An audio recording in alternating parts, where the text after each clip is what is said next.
Am I the asshole for getting my friend fired from her job? So my friend and I, 22 female, both work in retail.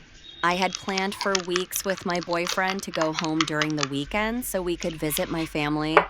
2 weeks ago on Friday, my friend called me and told me that the guy she was speaking to had invited her last minute to a desert party and she wouldn't be able to make her shift, so she asked me to cover it for her. I had that Friday off, and my BF and I were planning on leaving early since the drive is like around 4 to 5 hours. I told her I can't cover for her, and she got really upset. She ended up telling our manager that she had a family emergency and that I said I'd cover for her. So when my manager called me and asked me why I wasn't at work since my friend said I would be working her shift, I told her the truth, and my friend ended up getting fired. Now she's really upset with me because she's saying I threw her under the bus. Am I the asshole? Am I the asshole for demanding that my husband pick my needs over his parents and let them feel cold for a bit? I'm 35 female. I'm currently 37 weeks pregnant and due for a planned C-section at the end of the week due to some complications with my baby. My husband's 35 male. Parents are here to help with the newborn baby. Since they have come through, all that has happened is that I now have to cook for 4 instead of 2 and clean up after everyone. But these are not the major issues. The issue is that they can't stand the cold. It's currently autumn where I am and going into winter. I warned them before they came that it will be cold. The house is heated to 20 degrees Celsius, but that doesn't seem to be enough for them. And she complains about the cold at least 5 times a day. Now I have been running hot, probably because of the pregnancy. And 20 degrees Celsius is borderline too much for me.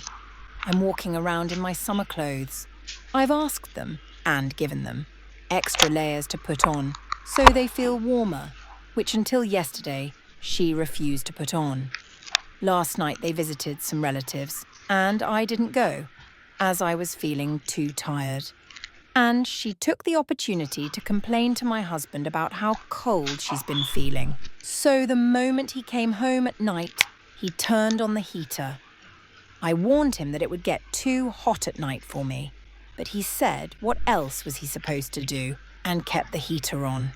He turned it off before he slept, but it was so hot for me last night that I sweated through my clothes and bedclothes. And it isn't just this. When I said that we shouldn't have outside visitors till the baby gets his vaccinations because of his complications, and that no one should be allowed to kiss him on the face, he argued with me over it, saying that if someone was sick, they would let us know, and only that person could be excluded. He did the same with me when I said that the midwives insisted that the baby should be sleeping in a room no warmer than 20 degrees Celsius. He argued with me that the kids in the tropics sleep in warmer rooms. And when his mum randomly dropped in the middle of a casual conversation that she was going to be carrying out an old tradition for the baby on the 28th day, he didn't even object and just accepted it. Now we had discussed this particular tradition previously, and he was totally against it then. But when his mum brought it up, he said that if she does it, it won't hurt anybody and it'll make her happy. Which is true, but I said that if we don't set any boundaries in the beginning, then more and more of these traditions will crop up. What pisses me off about the things like the visitors is that I'm only saying it to protect the baby, and it could actually harm the baby, and he still argues with me about it. He says it's just a discussion, but to me it feels like he thinks I'm being irrational and paranoid. I told him that I don't feel like he's on my team, and I'm being forced to do all the adjusting while he looks after his parents' comfort. He says I should just adjust for a while, till they can adjust to being here. Am I overreacting here? Edit 1.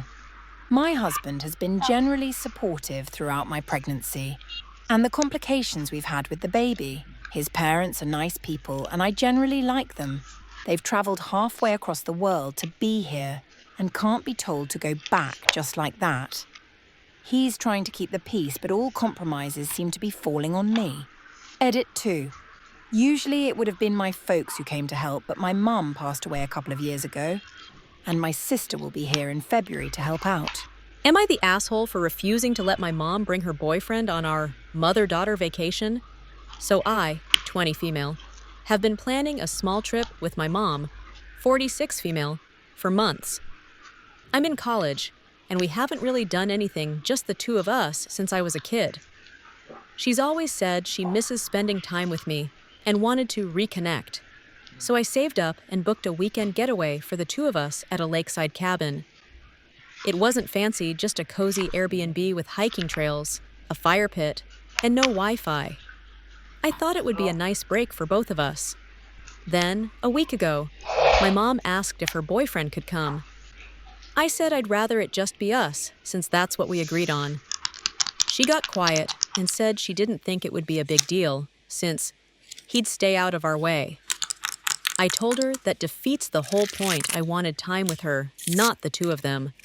Now she's upset and saying I'm being selfish and immature, that her boyfriend is part of her life, and I should get used to it. She also said if he can't come, she doesn't want to go at all because it would make him feel excluded. I told her that's fine. I'll still go alone or invite a friend. That apparently hurt her feelings, and she told me I'm being disrespectful. So now I'm wondering, am I the asshole for not wanting her boyfriend to come on a trip I planned specifically for me and her? Am I the asshole for threatening to move out? Bit of background info, parents have 3 biological kids and 1 foster kid, but he came to us not very long after he was born, probably less than a month, I believe.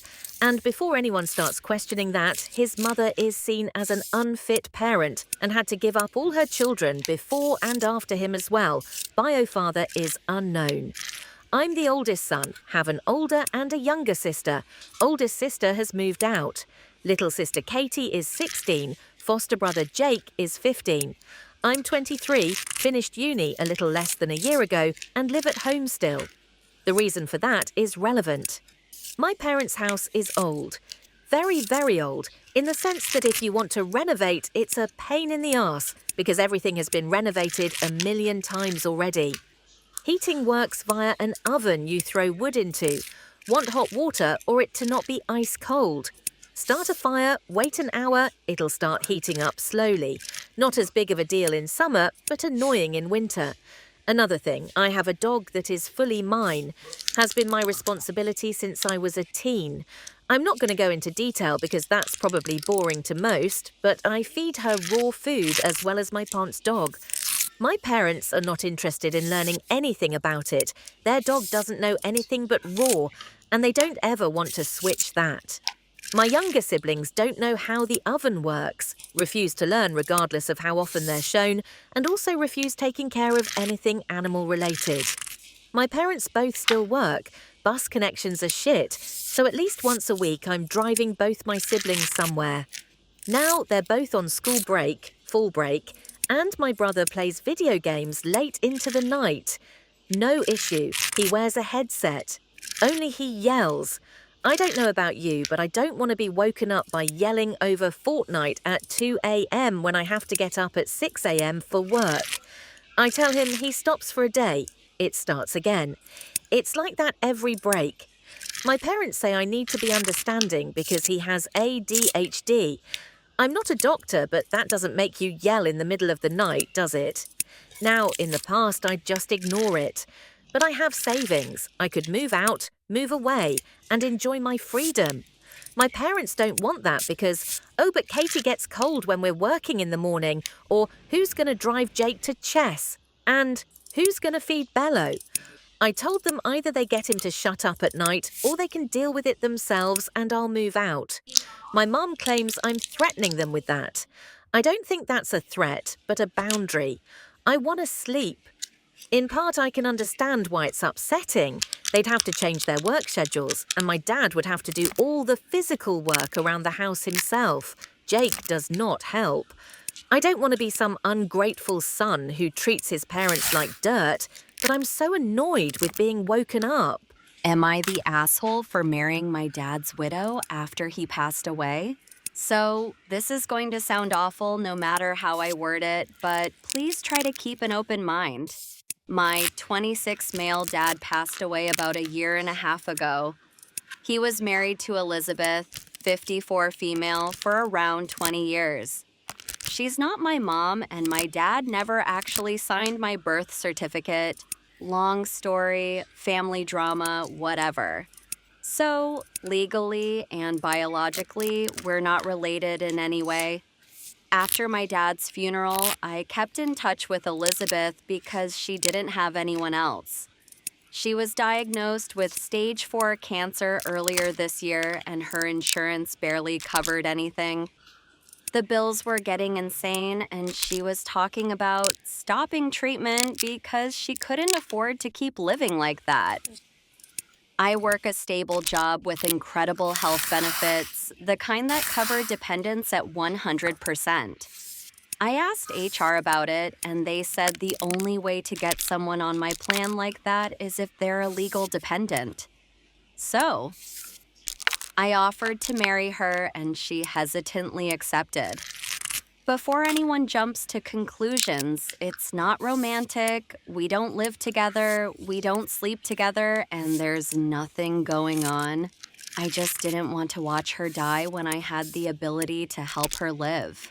She cried when I asked her to do it, not because she's in love with me, but because she didn't think anyone would care enough to help. Now my family found out, and they're absolutely losing their minds. My aunt said I dishonored my dad's memory. My cousin said I discussed the family and called me a walking Jerry Springer episode. My stepbrother told me I was sick and probably doing it for attention. I get it. It's weird. I know it sounds bad, but I swear this wasn't about anything other than helping someone I care about survive. I've already been through losing one parent figure. I couldn't just stand by and let it happen again just because of red tape and medical costs. So, am I the asshole for marrying my dad's widow so she could have health insurance while she fights cancer? I don't think I am, but maybe I'm wrong. Update. Okay, everyone. Thank you for all the input you've given. I've taken a lot of it to heart, and the kind words truly mean a lot. My father was an amazing man, and I miss him more every day. For those in similar situations, I hope things have worked out for you. After my last post, I stayed up late reading and responding to as many of you as I could. I came to the conclusion that I would have a meeting with my family and that Elizabeth and I would also meet with my brother. The meeting with my family went about as well as I expected. I arrived at my aunt's house and surprisingly was greeted with nothing but love. Shortly after, while eating lunch, they made a few insensitive jokes and even told me to divorce her before she dies. That was enough for me. I didn't say anything, I just cleaned my dish and left. I received numerous calls throughout the day and a few texts that I don't care to read. I plan to block them, but it still hurts. At the end of the day, those people are my blood and are supposed to care about me most. We spoke with my stepbrother. After talking it through, he said it's really weird and that he isn't comfortable with it, but he thanked me for helping. It isn't perfect and it's hardly functional on paper. But you guys are right. It's a messed up system that I'm just trying to work with. As many of you asked, no, it isn't insurance fraud. The marriage is completely legal, and I don't plan on doing anything explicitly against the law. I've been openly asexual since middle school, so I'm not worried about future partners.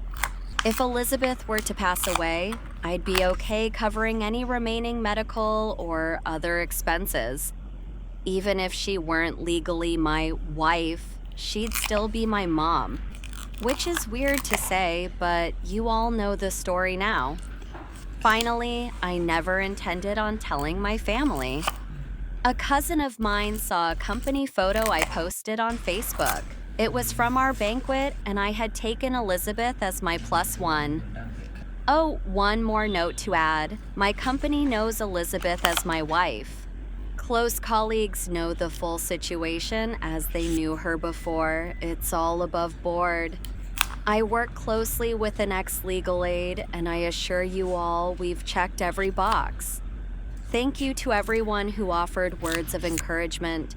I wish I could respond to everyone, but there are just too many messages. Have a good day and a fruitful life. I haven't shown this to Elizabeth yet, but I just might. Am I the arsehole for causing my friend to have an allergic reaction after finding out she's been sleeping with my ex-boyfriend? Throw away and change names even though the people I know would probably recognise this story. I, 24 female, have been with my boyfriend John, 23 male, for a little over a year. We met after a close friend, let's call her Isabel, 23 female, introduced him to our friend group, and things developed quickly between John and me while Isabel and John remained close. This was no problem to me at the time, as I always viewed their relationship as purely platonic, but as it turns out, I was very wrong.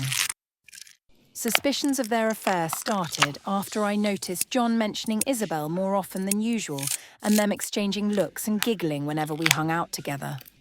When I mentioned it, John would reassure me it's just an insider and me knowing would ruin the fun of it. Also, John would also often unpromptedly offer that Isabel can stay at our apartment. We have a guest room. After long nights out.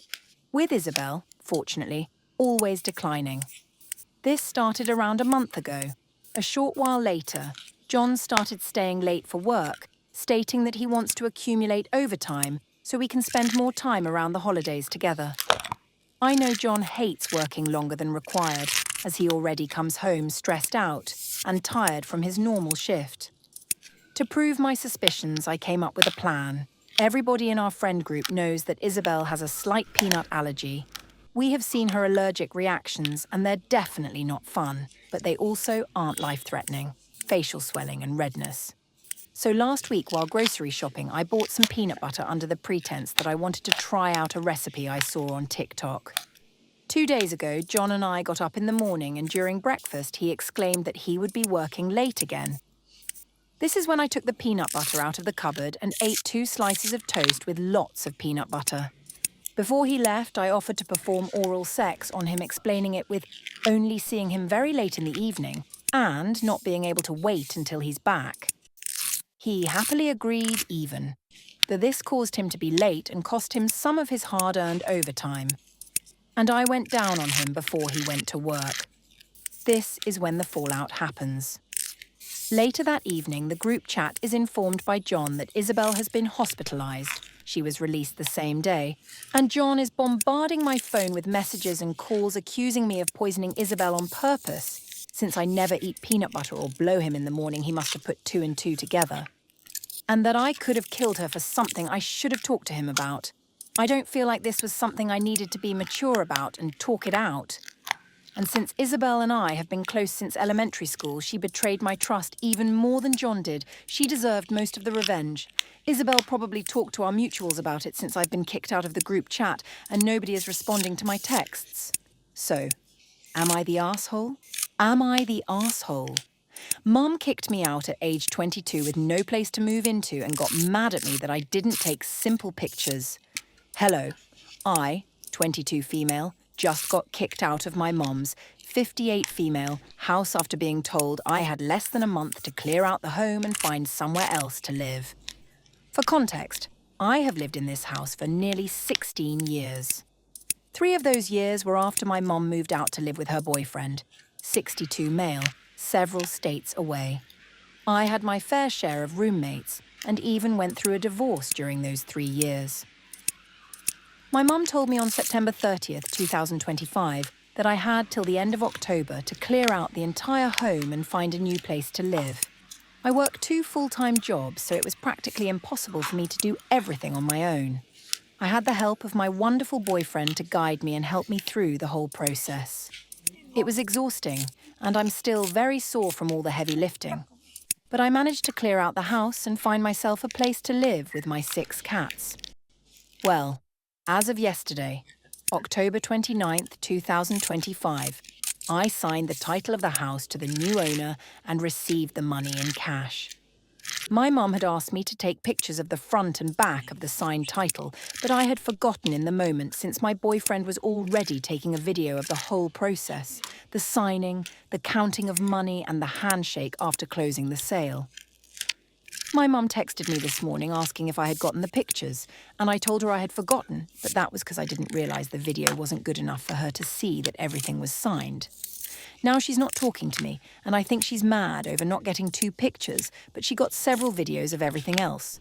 So, AITA, edit for common questions. Yes, I was paying all the bills at the house. My mum gave me power of attorney to sell the house since she lives out of state now. I foster cats, which is why I have 6. 2 of the 6 are my mum's cats, so I foster 4. And it's a title, not a deed, because it's a mobile home. Update 2. Thank you to the people who have been super nice to me and have been saying that they are proud of me and the way I handled the situation. It definitely wasn't easy. This week has been a roller coaster. I'm happy it's almost over. I move into my new place today with my 2 cats and the 4 fosters. The fosters' new parents are picking them up around 7 p.m. It's currently 5:30 p.m. as I'm typing this edit. I am planning on getting into contact with my mum's best friend and making her go get pictures of the title because I am not stepping foot back into that place. I am done with that home and the toxicity it came with. That chapter is over in my life. Again, thank you for all the people who are supportive of me and what I have accomplished. To the haters, I don't care about your opinions. I did my best to accommodate my mother since she couldn't be here. She's got her money and that's that. I am going low contact with her until she apologises for yelling at me over pictures. Thank you, everyone. Update 3. Thank you to the people who are being supportive and kind towards me in this weird situation I got myself into. But I would like to say that me and my mum are okay now. She apologised for being unreasonable about simple pictures. She went into the videos and took screenshots of the documents, so now she has her pictures. I will no longer respond to comments as this situation is now over. Again, thank you to the kind and supportive people. This is my last update. Bye-bye. Am I the asshole for not letting my partner's mom crash our Halloween plans? Yesterday, my partner and I, both 19, had big plans for Halloween. I'll call my partner Luke. We were planning on making a big dinner together and having a movie marathon after handing out candy to kids. Early in the day, we get a text from my partner's mom, who I'll call Mary. She says, I'm going to be in city 40 minutes away from us early this afternoon. Do you want to come hang out with me? Luke says no because he has lectures and has to work on a group project. She says, oh, okay, I'll see you then. We figured that would just be the end of it. She lives 3 hours away from us but travels for work a lot, and it's not unheard of that she'd be in the area. We go on with our day after that. Mid-afternoon, when Luke is done with everything for university, we go to the store to pick up stuff for dinner. We'd been cooking for about 2 hours when Mary calls us and says, hey, I'm coming over for dinner. My partner says, we already have plans, sorry. She says that she hates to pull the mom trump card, but that she's coming anyways. I'm pissed if at that. We only bought food for 2 people. If we had known she was coming over earlier in the day when she first texted, we realistically could have gotten more food. She gets to the house and dinner is like 30 minutes until done. The tension is palpable with me trying to make this food work for 3 people. When dinner is literally almost finished, Mary says, hey Luke, let's go out and get some coffee and talk alone. You mean right now? Yeah. I stop and say, we're just about to eat. What about me? Mary says, you can just keep it on, keep warm. I can see Luke is visibly uncomfortable with leaving me alone, and he keeps looking at the food I'm making and back at me. So I finally get the memo and say, no, he's not going to get coffee with you right now. She says, son, come on, it'll only be an hour. And I again say, no, we're not going right now. I was about to suggest maybe going after dinner if they wanted to talk alone, but before we could talk, she just yells, fine, I guess I'll just leave, before slamming the door and leaving. She didn't come back. Luke's dad is pissed off at us.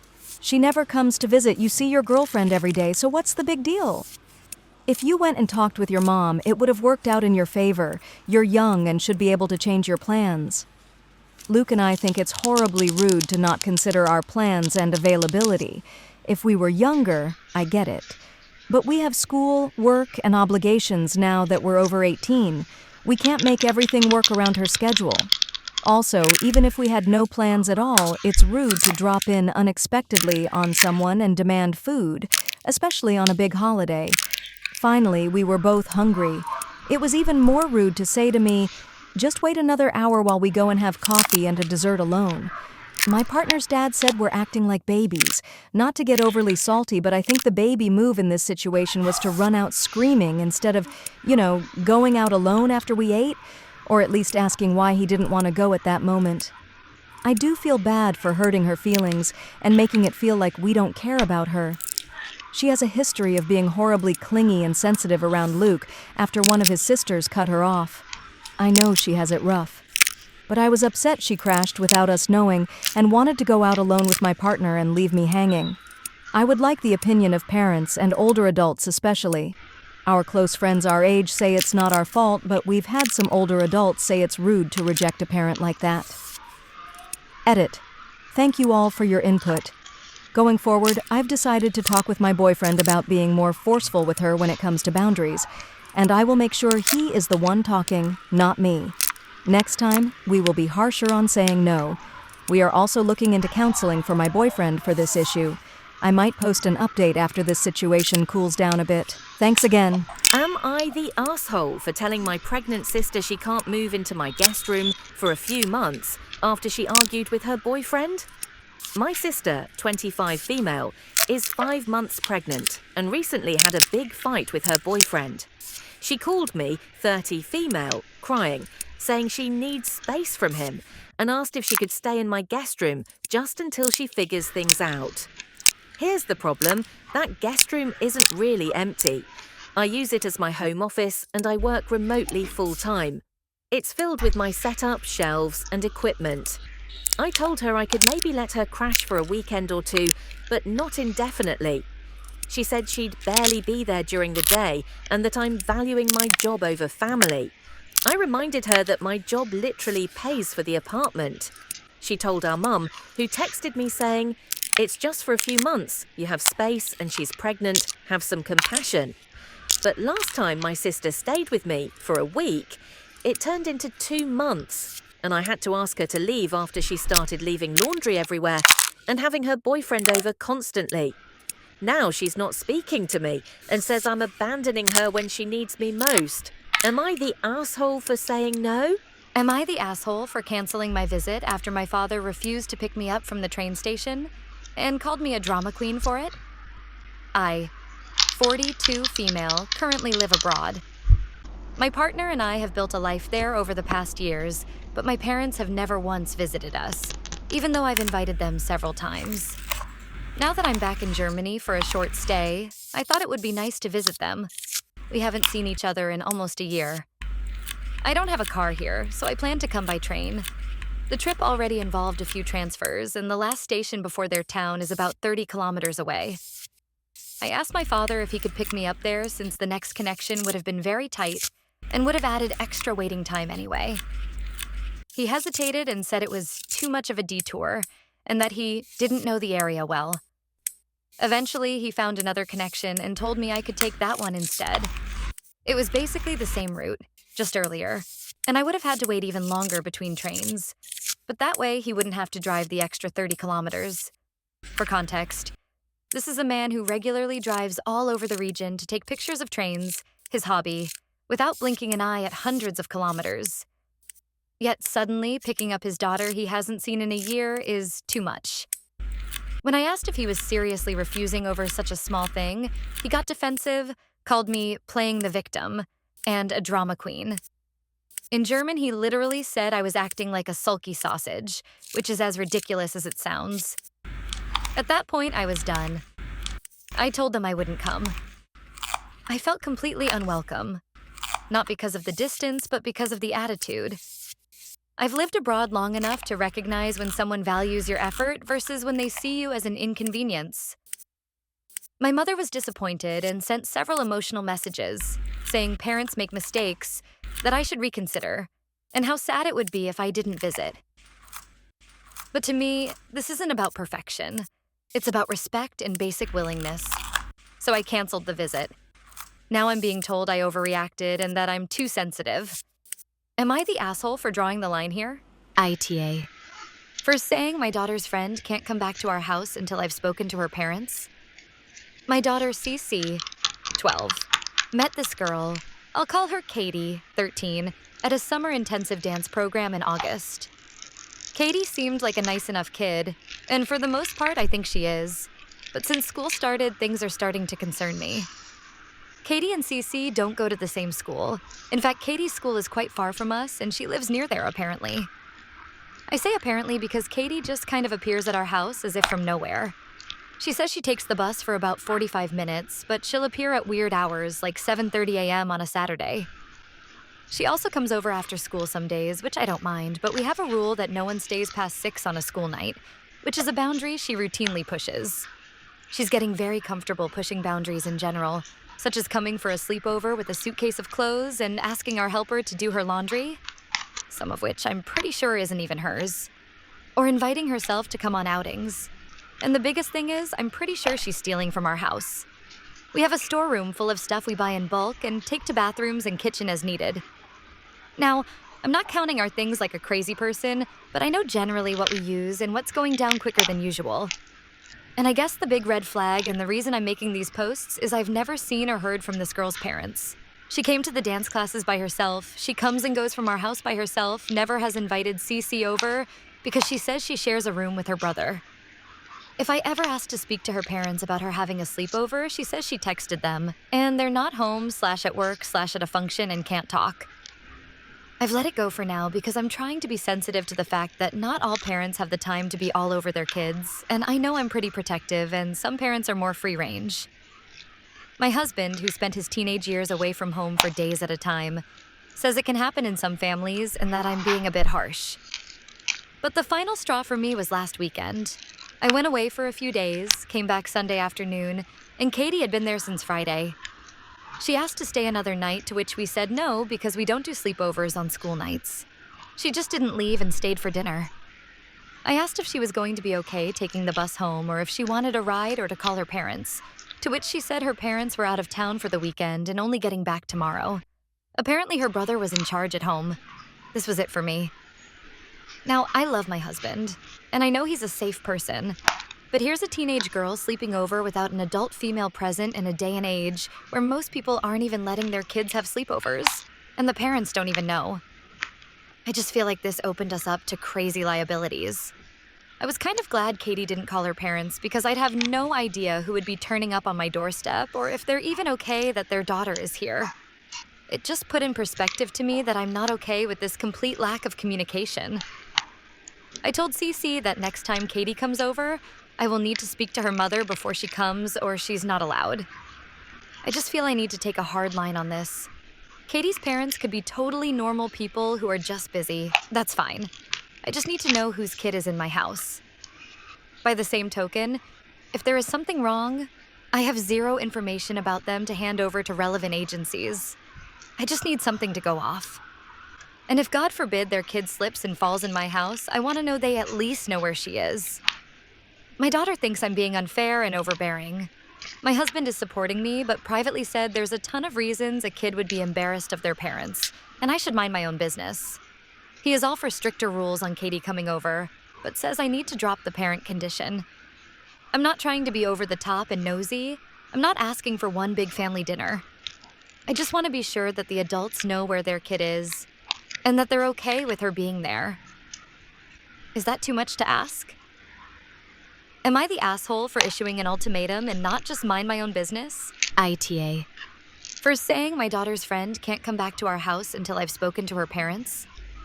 My daughter Cece, 12, met this girl, I'll call her Katie, 13, at a summer intensive dance program in August. Katie seemed like a nice enough kid, and for the most part I think she is. But since school started, things are starting to concern me. Katie and Cece don't go to the same school. In fact, Katie's school is quite far from us, and she lives near there, apparently. I say apparently because Katie just kind of appears at our house as if from nowhere. She says she takes the bus for about 45 minutes, but she'll appear at weird hours like 7:30 a.m. on a Saturday. She also comes over after school some days, which I don't mind, but we have a rule that no one stays past 6 on a school night, which is a boundary she routinely pushes.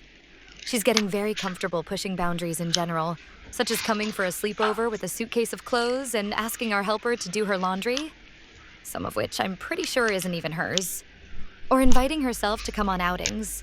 And the biggest thing is, I'm pretty sure she's stealing from our house. We have a storeroom full of stuff we buy in bulk and take to bathrooms and kitchen as needed. Now, I'm not counting our things like a crazy person, but I know generally what we use and what's going down quicker than usual. And I guess the big red flag and the reason I'm making these posts is I've never seen or heard from this girl's parents. She came to the dance classes by herself, she comes and goes from our house by herself, never has invited CC over because she says she shares a room with her brother. If I ever asked to speak to her parents about her having a sleepover, she says she texted them, and they're not home / at work / at a function and can't talk. I've let it go for now because I'm trying to be sensitive to the fact that not all parents have the time to be all over their kids, and I know I'm pretty protective and some parents are more free range. My husband, who spent his teenage years away from home for days at a time, says it can happen in some families and that I'm being a bit harsh. But the final straw for me was last weekend. I went away for a few days, came back Sunday afternoon, and Katie had been there since Friday. She asked to stay another night, to which we said no because we don't do sleepovers on school nights. She just didn't leave and stayed for dinner. I asked if she was going to be okay taking the bus home or if she wanted a ride or to call her parents, to which she said her parents were out of town for the weekend and only getting back tomorrow. Apparently her brother was in charge at home. This was it for me. Now, I love my husband, and I know he's a safe person. But here's a teenage girl sleeping over without an adult female present in a day and age where most people aren't even letting their kids have sleepovers, and the parents don't even know. I just feel like this opened us up to crazy liabilities.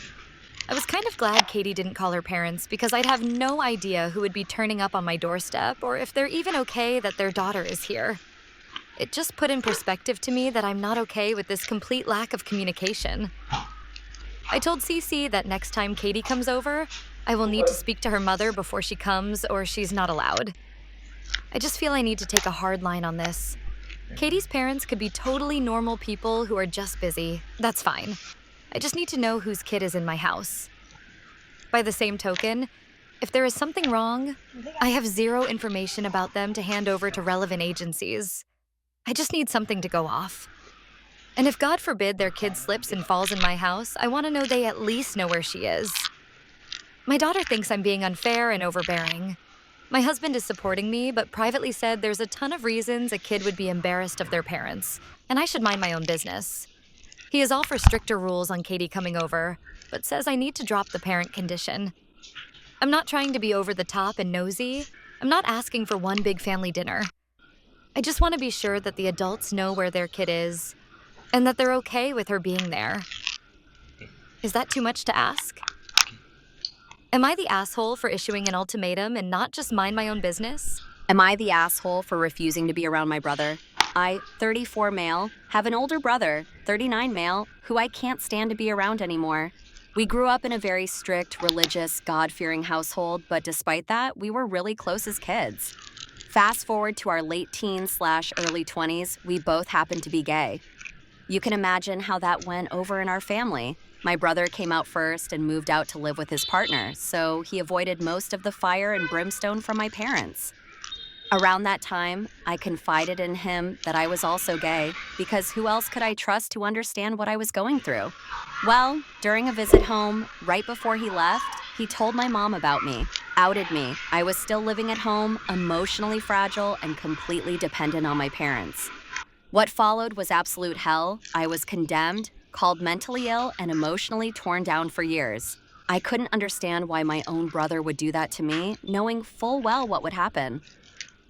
Eventually, I started talking to other guys and developed my first real crush. Butterflies, excitement, all of it. It was the one thing that made life bearable during that dark time. I shared that with my brother, thinking maybe things between us could be normal again. A few weeks later, I found out he started dating my crush.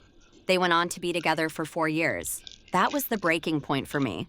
I felt like my brother. The one person who should have been my biggest ally had betrayed me twice in the most personal ways possible. Over the years, I've done a lot of work to heal. Therapy, medication, self-reflection. I've been rebuilding my sense of worth piece by piece. But I've never received a real apology from him. The only one I ever got was a text he sent because my mom told him to, and she literally wrote it for him. I didn't buy it then, and I don't now. Today, I refuse to be around him. My parents act like I'm breaking up the family because they can't have both their sons in the same room. They keep telling me I need to let go of the past. But I'm not holding a grudge. I'm protecting myself from someone who's never shown genuine remorse for deeply hurting me. I know a lot of you guys are asking why I don't hold my parents accountable as well. I do very much so, and you guys have helped me see, and so am I the asshole for not wanting to be around my brother anymore? Edit. I've seen a lot of people asking why I'm not holding my parents accountable. Believe me, I do. Very much so. The reason I made this post wasn't to excuse them, but because I'm still learning how to trust myself. Learning how to be confident in my decisions, to actually feel my emotions instead of second-guessing or minimizing them, has been a huge part of my healing process. Therapy has been both a blessing and a burden. It's opened my eyes to how much of what I grew up seeing as normal was actually unhealthy and, in many ways, abusive. Narcissistic abuse was and is something that blows my mind the more I learn about it with each session.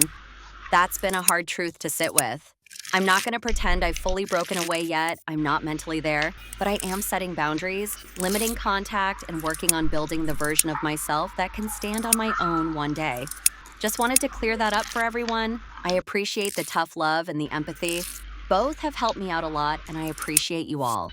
Am I the asshole for calling out my in-laws after they mocked my parents for crying? I, female 23, just had a baby. After giving birth, I stayed with my parents for like 2 months before moving back home with my husband. When my husband plus his parents came to pick me up, my parents got emotional saying goodbye. Like, yeah, they cried a bit. It was really sweet, honestly.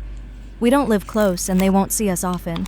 But in the car, my in-laws started laughing about it, like saying, "Oh wow, so dramatic and stuff."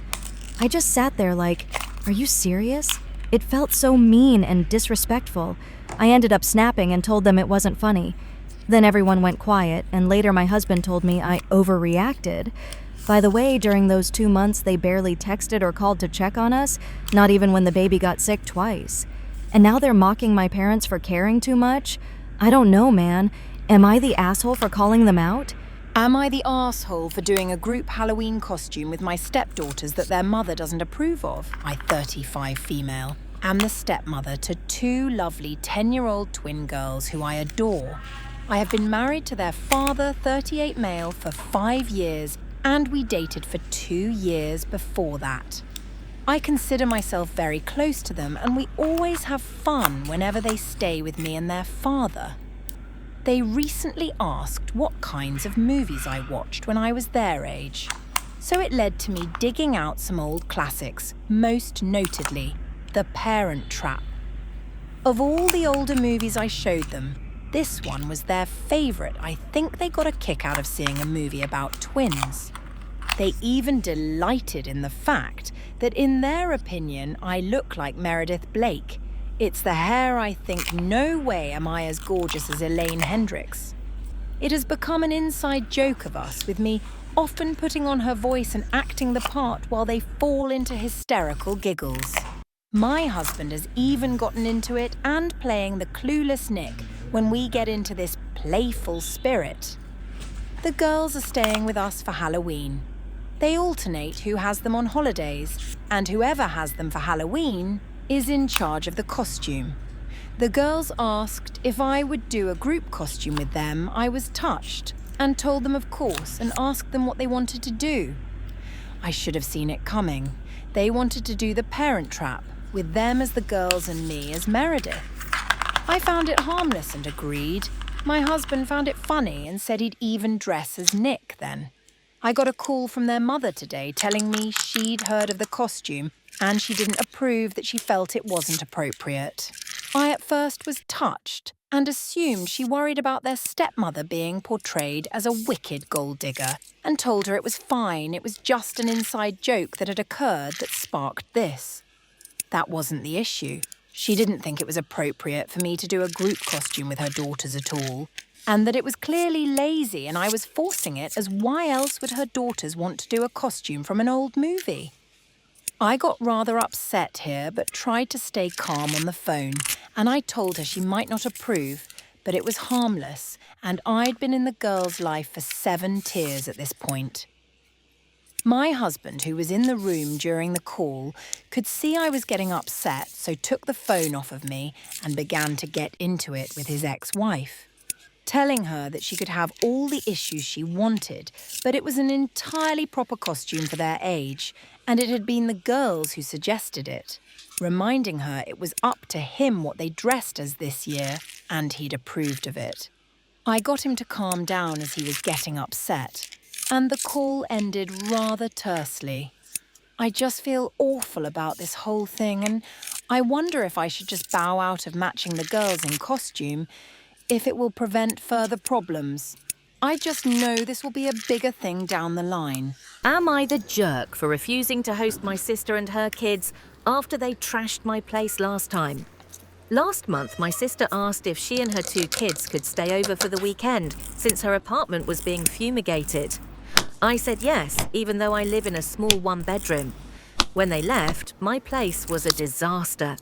There were stains on my couch, broken toys everywhere, and my kitchen smelled awful. My sister didn't clean up at all. I spent the entire next day scrubbing everything. Now she texted again saying she needs to stay for 2 nights while her bathroom is being fixed. I told her no. She said I was heartless and that family should always help family. I said I am not a hotel and that she lost that privilege after last time. She called me selfish and blocked me for now. Am I the jerk for setting that boundary and saying no this time? Am I the jerk for putting my sister's husband on speakerphone to expose his lies? My sister Bree, 29 female, has been complaining for months that her husband Kyle, 31 male, never helps with their baby because he's too exhausted from work. He claims he's working late constantly. Yesterday he called me asking if I could pick up his package from a gaming store so his wife wouldn't find out.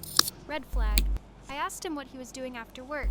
He said he was still at the office, but I could hear a crowd, music, and what sounded like bowling pins. So I put him on speaker and said, "Weird office sounds. Do you guys bowl during quarterly reports now?"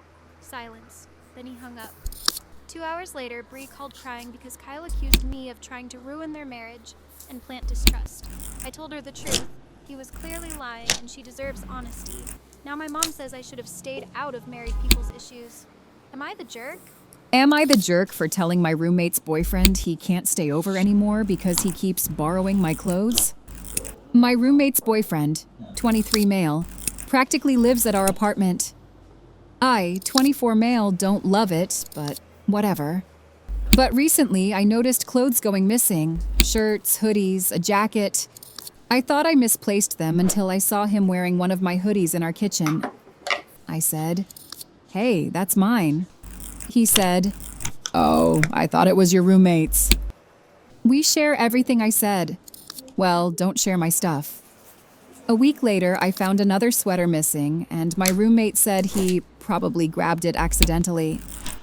I told her her boyfriend needs to stop staying over because he's treating my closet like Goodwill.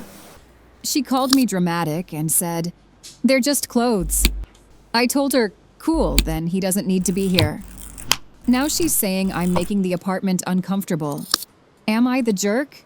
Am I the jerk for refusing to run all the office morale stuff after HR put my name on a sign-up sheet without asking? I was hired as a data analyst last fall.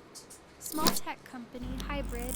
My plate is full, Q2 dashboards, a messy migration, late-night pager once a week. Last month, HR rolled out a culture initiative, basically a spreadsheet of duties like birthday cupcakes, snack restock, welcome baskets, planning surprise parties, taking notes during meetings so managers can be more present, all that soft glue. I didn't sign up, I was in a client call. Next day I get a ping, "Congrats, you are lead for Q1 morale. Please pick a co-lead." My name was already typed in bold. Apparently someone said I have good vibes because I bring muffins sometimes. those muffins are from Costco and were for my team because we shipped a rough sprint, not a personality. I replied, thanks, but no, I was not asked, and this is not my job class. HR wrote back, it is everyone's job to build community, and we need women to lead because we listen better. That made my skin crawl. I said again, I will join events, I will not plan them. My manager said we should be team players, but also admitted my objectives are behind, and he needs me on the migration. Meanwhile, people started forwarding me requests, like a dev asked if I can stock energy drinks with 0 sugar, and a director told me to schedule a baby shower at 3 p.m. on sprint review day. I stopped answering, and HR created a group chat called Morale with me as owner. I left the chat. Yesterday, HR pulled me into a video call with a slide deck about how culture work is undervalued, which I agree, but that means you pay people, or adjust load, not secretly assign women. I said if they want an actual coordinator role, post it. I will even help write the REQ, but I am not free labor because I smile and print stickers straight. Now I'm getting side eyes, and someone said I killed the vibe, which is wild because our vibe lately is 3 outages and lukewarm pizza. My manager told me to write it up for HR formally, so I did, including the gendered comment.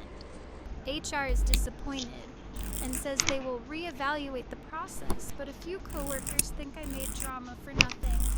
Too long didn't read. Company stuck me as unpaid morale lead without asking. With a gendered reason, I declined and documented it. People are salty. Am I the jerk? Am I the jerk for not wanting to take care of my sick mother-in-law when my husband works nights? My husband, 34 male, and I, 31 female, have been married for 5 years. His mom, 67 female, recently had hip surgery and needs someone around while she recovers. He works night shifts, so he suggested she stay with us for a few weeks so I could help her during the day. The thing is, I work from home. I'm in meetings constantly, and my job is demanding. I told him I don't mind visiting her on weekends or bringing her food, but I can't be her nurse. He got frustrated and said, "She's family." It's just temporary. But temporary has a way of becoming months in his family, and his mom already made comments about how women should take care of family. When I said no, he accused me of being cold-hearted. Now his siblings think I'm leaving her to suffer, even though none of them offered to take her in. Am I the jerk for refusing to be the caretaker? Am I the jerk for changing the Wi-Fi password after my roommate's boyfriend started working from our apartment every day? My roommate, 26 female, has a boyfriend, 27 male, who works from home, except his home seems to be our living room. He's here every morning with his laptop, taking Zoom calls, using our Wi-Fi, drinking our coffee, and leaving dishes everywhere. When I asked my roommate if he could work at his own place, she said, "His Wi-Fi is bad, and you're not even home during the day." So I changed the password. She freaked out, saying I was controlling and making things uncomfortable. I said, "You're welcome to share rent with him if he's going to use half the utilities." Now she says I ruined the dynamic. Am I the jerk? Would I be the asshole if I tell someone I know you're trying to be nice, but that's one of the most hurtful things anyone has ever said to me? A mostly nice person has twice told me that my parents don't love me. I could have an adult conversation with her about this, but I'd rather wait to see if she says it again and be a little hyperbolic and try to make her feel guilty. My wife's Aunt Sally has twice told me that my parents don't love me. I don't think she meant to be hurtful, but I really hated hearing that.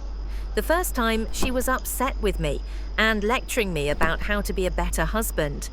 She presented it as a way to make allowances for me and relate to me. It was basically, I know what it's like to grow up with parents who don't give you unconditional love, but you're an adult now, and you need to decide what type of person you're going to be. The second time, she meant it as a compliment. A few months before my son was born, she said, "I know you're going to be a loving father, even though you didn't get the love you needed growing up." I have a complicated relationship with my father. He can be very obnoxious. Things have been tense between us for the past 2 years. It's a very sensitive topic for me. I have difficulty talking about it, even with close friends. If you were trying to hurt my feelings, it would be hard to find a better vulnerability to poke. I'm not good at thinking on my feet. I didn't know how to respond the first 2 times. If she says it again, I want to say, I know you're trying to be nice, but that's one of the most hurtful things anyone has ever said to me. I realise that there's a right way and a wrong way to address this, and my way is definitely somewhere in the middle. I'm just trying to find out which side of the arsehole line it falls on.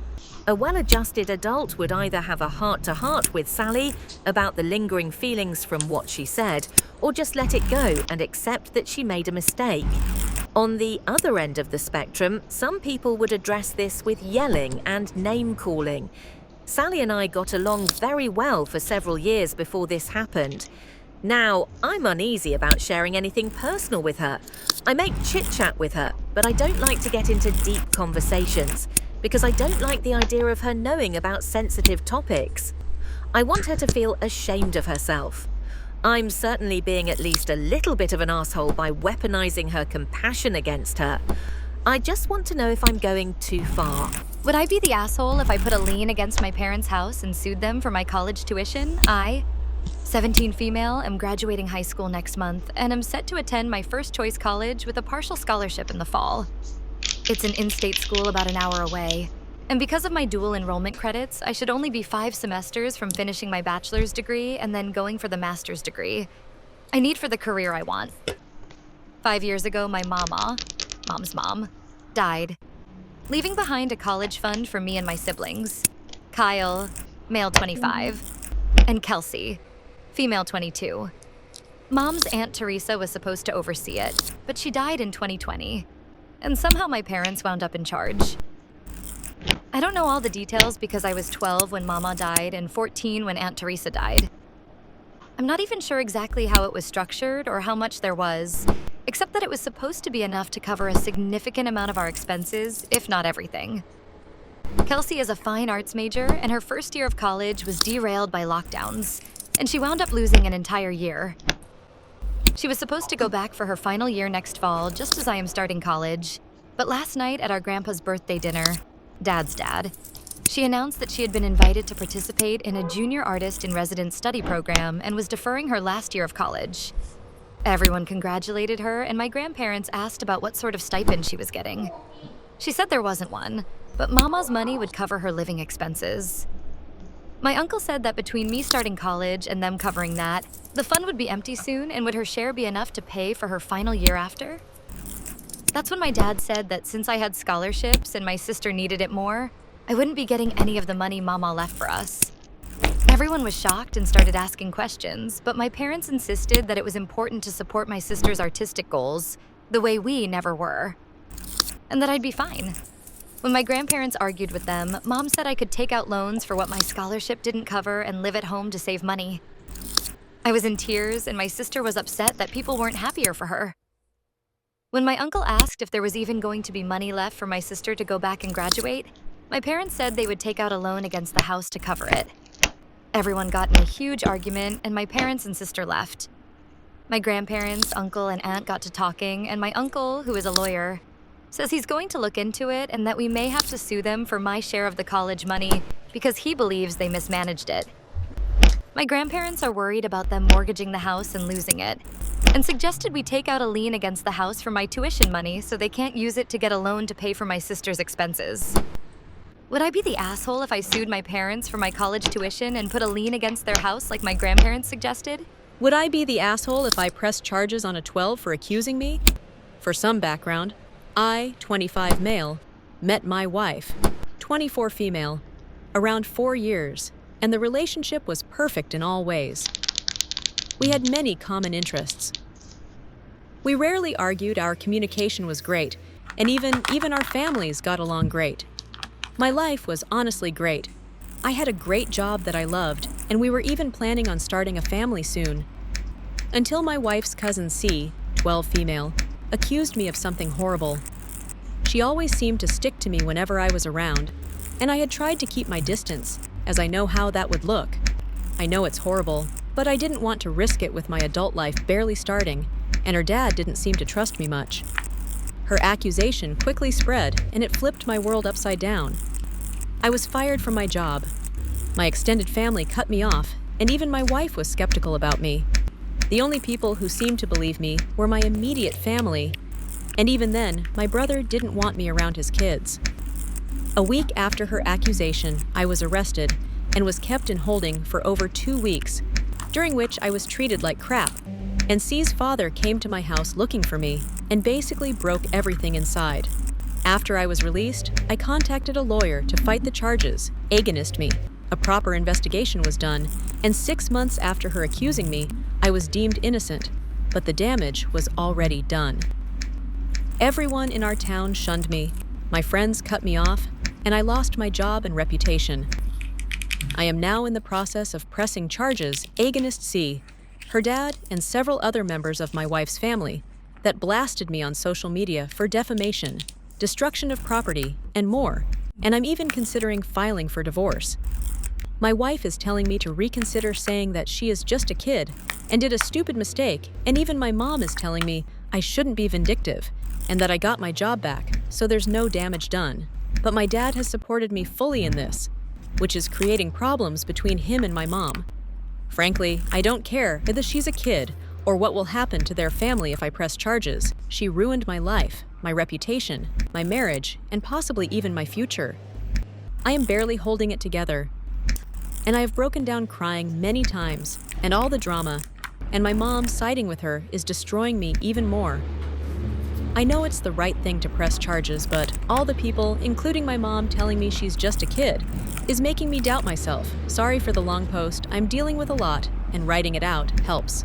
So everyone, would I be the asshole if I continue with the charges?